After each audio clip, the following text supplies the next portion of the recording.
The truth about Marcus Rashford. The credible Andy Mitten has revealed what several managers have told him about Marcus Rashford. And is he being forced out of the club by Ratcliffe, or could it be a Ruben Amorim decision? Sources coming out talking about United's interest in Jobe Bellingham and saying there's a huge likely chance they could pursue the midfielder or another midfielder in 2025.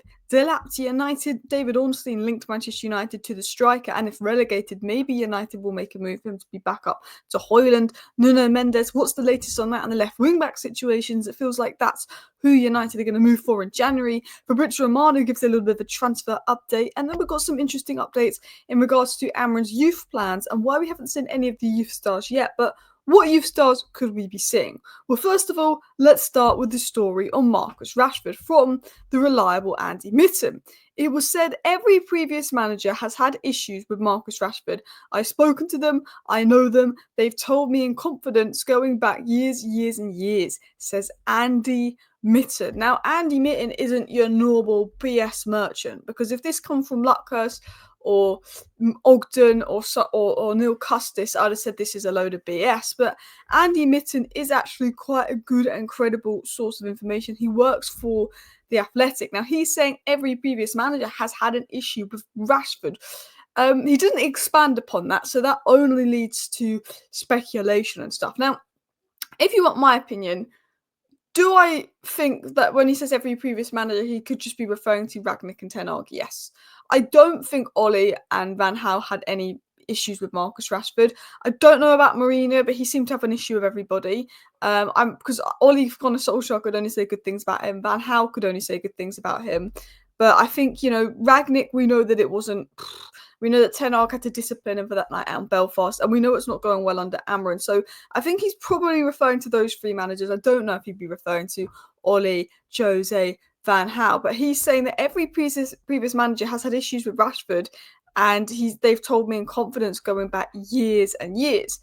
He said that on Marcus Rashford, if he's being forced out by anyone else to save wages, he said, no, I think the manager has had a big say here. I think he's doing it his way. And he said, Ruben Amorim is the smiling assassin. He's the disciplinarian. So that is what's being said on Rashford. I still think that Marcus Rashford is probably being forced out because of his wages, if I'm going to be honest. But you can understand why Amorim may want him gone now. He's done an interview, a little bit like Ronaldo with Ten Hag, but Ronaldo with Piers Morgan. But although Ronaldo's interview with Piers Morgan was a million times more damning than what Rashford said. Rashford just said he wanted a new challenge, whereas Ronaldo's was a lot more damning. I think Ruben Amorim's made the decision he would like to sell Marcus Rashford to raise funds to bring him. But I do think INEOS had a little bit of impact with the wages and everything as well. Now, interestingly, I don't know what goes on behind the scenes. I'm not going to say if Marcus Rashford is a problem or not. I know that there's people, and this is what's been said publicly, that feel that the people around him aren't good influences on him. He does like to go out and he does like a night out. I know that's where the concerns have been around Marcus Rashford, and maybe Ruben Amorim's thought, 27, you're going on nights out, you're not doing this, you're not doing that, you're on a lot of wages, I need money to invest in this squad, and maybe he sees Rashford as the asset he can sell to do that. Let me know your thoughts down below, but it was quite interesting what Andy Mitten said, and I think we'll have potentially an expansion on that in the coming days. Now, interestingly, there's been talk on Bellingham. Now, not Jude Bellingham, Jobe Bellingham, who's a very similar profile of player to Jude Bellingham. Very physical, attacking midfielder, ball carrying, makes the runs. And you know what? When we were linked to Jobe Bellingham in the summer, I said, nope. He's going to be hyped up because he's related to Jude. But having watched him play a couple of games at Sunderland, I have been really impressed with him lately. It was said that Manchester United are interested in signing Jobe Bellingham from Sunderland in the next year after the teenager impressed the club's recruitment staff.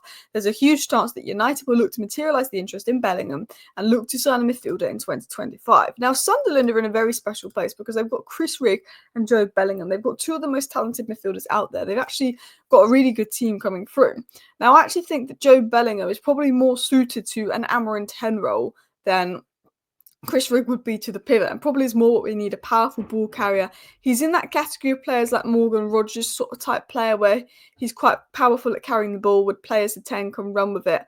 I like the idea of Jobe Bellingham, but I do worry because he's related to Jude, that adds an extra 10 million on his price. Do you get what I mean? For me, if I'm looking at the window, it's Cunha for left 10. If you could get a Gyökeres for striker, unreal. If you can get Schlotterbeck or Branthwaite or Luca Bar or Hatto for left centre-back, class. Left wing-back, right wing-back, athletic midfielder. That's 6 positions. I don't know if we've got, and Jobe wouldn't play in the pivot. He definitely plays a 10. He's a Morgan Rogers sort of profile player.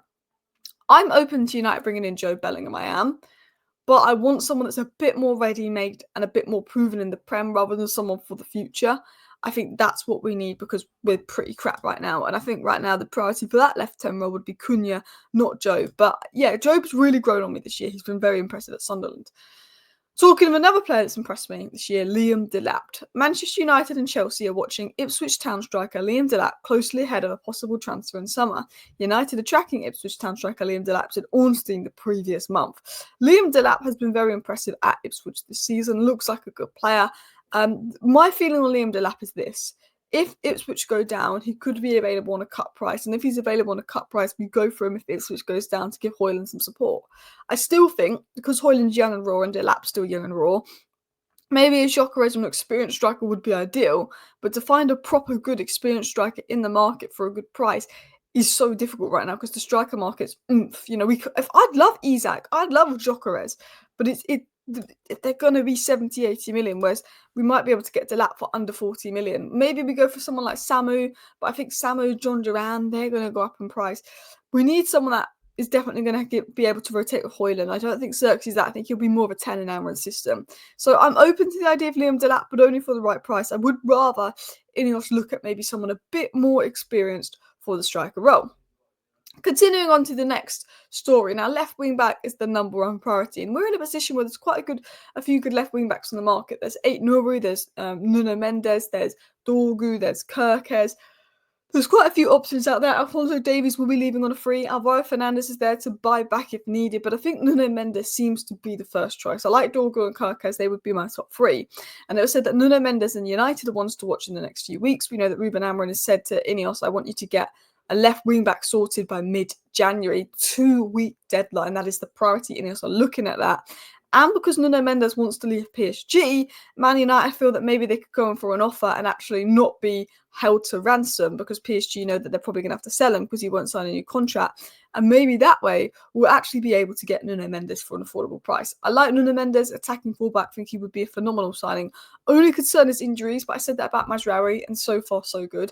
As long as he doesn't turn into a Luke Shaw and Mason Mount good. I actually think if you can offload Malacia and Luke Shaw, you get Nuno Mendes for 40 million, you buy Alvaro back for his 15 million buyback clause, and then you've got 2 good left wing back options there going forward. Continuing on, there was a few rumours of exits, but Fabrizio Romano said this. Despite links to a potential exit, United are not looking for replacements for Martinez or Onana, at least for January, and the situation's under control. Maybe in the summer we'll look at left centre-back and goalkeeper, but I think that's a 2026 priority. 2025 priority is probably wing-back, left hem, another midfielder because Eriksen and Casemiro are going to leave. 2026 priority may be replacing Martinez, replacing Onana, depending on how they do. I think that's pretty much a given, and that's what Romana said on that story. And then lastly, I want to get into the story by the People's Person that I saw in One Football, saying that Man United are unlikely to give many academy debuts this season, according to former players. Lee Sharp said via the Manchester United Evening News, he said it's going to be tough for Amorim to introduce much young talent this season. He said it's always important at United. It's important to have a manager who encourages the youth setup to come through and give young players a chance. But I'm not sure. Sharp believes that due to Amorim wanting to imprint his new tactics in the 3-4-3 formation on the squad, he will likely continue to pick experience. Now, Ruben Amorim is a manager that definitely uses his youth and definitely goes into his benches and tries out young players. He's done that at Sporting. But I think when the environment is the way it is at United and it's not the best that it is at United, he's not probably going to dive into the academy until next season. He's probably going to look at a few players in pre-season, and I think next season is when he'll dive into the academy. We know he's got Boko Konki on the bench. You know, Benzito Mantato could suit the wing-back role. He may look at Ibrahimov and Obi Martin and Sekou Kone. I know players like Harry Amos, Collier and Wheatley look quite close to potentially getting minutes for United, but I think Amorim wants to just assess the first-team players, then maybe bring in the academy players when suited. But he sort of wants to get that system in place and then bring in the academy players because it might be quite unfair to throw the academy players in the deep end. I'm at a point when the first team players have let me down so much that I'm like Amorim, chucking 3 academy kids. I wouldn't judge you. I wouldn't blame you. I wouldn't care because the first team players are massively letting us down. But we've got Carrington, we've got an exciting academy, and I think it will be one to keep an eye on more so next season as well. But I will say this on the Rashford story: he was the top scorer for Mourinho, top scorer for Solskjaer, and top scorer for Ten Hag. So I know Andy Mitten's a reliable journalist, but I don't think every manager's had a problem with him, if I was going to be honest. Anyway, let me know your thoughts. Thank you for watching. Bye.